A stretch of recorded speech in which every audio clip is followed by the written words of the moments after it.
पावसाळ्याच्या पार्श्वभूमीवर सर्पदंशाच्या घटनांमध्ये मोठी वाढ झाल्याचं समोर आलंय। अमरावती जिल्ह्यात मे ते जुलै या अवघ्या 3 महिन्यात तब्बल 734 नागरिकांना सर्पदंश झाला, तर 7 नागरिकांचा यात मृत्यू झालाय। अमरावती जिल्ह्यात पावसाळ्याच्या पार्श्वभूमीवर सर्पदंशाच्या घटनांमध्ये मोठी वाढ झाली आहे।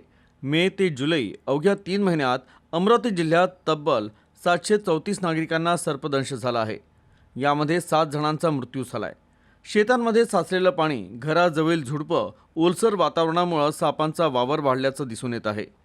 अमरावती जिल्हा सामान्य रुग्णालयातील इरविन रुग्णालयात सर्वाधिक 357 सर्पदंशाच्या रुग्णांवर उपचार करण्यात आले, मात्र त्यापैकी 6 जणांना आपला जीव गमवावा लागला।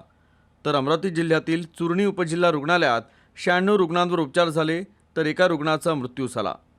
ग्रामीण आणि दुर्गम भागातून रुग्णालयात पोहोचण्यास होणारा विलंब आणि सर्पदंशानंतर पारंपरिक उपचारांचा अवलंब करणं हे नागरिकांच्या जीवावर बेतत आहे। त्यामुळे सर्पदंश झाल्यास कोणतेही घरगुती उपचार न करता रुग्णाला शांत ठेवून तातडीनं जवळच्या शासकीय रुग्णालयात दाखल करणं गरजेचं आहे। दरम्यान अमरावती जिल्ह्यात 433 नागरिकांना विंचू चावल्याची देखील नोंद झाली आहे। सुदैवानं विंचू दंशामुळे अमरावती जिल्ह्यात एकही मृत्यूची नोंद नाही।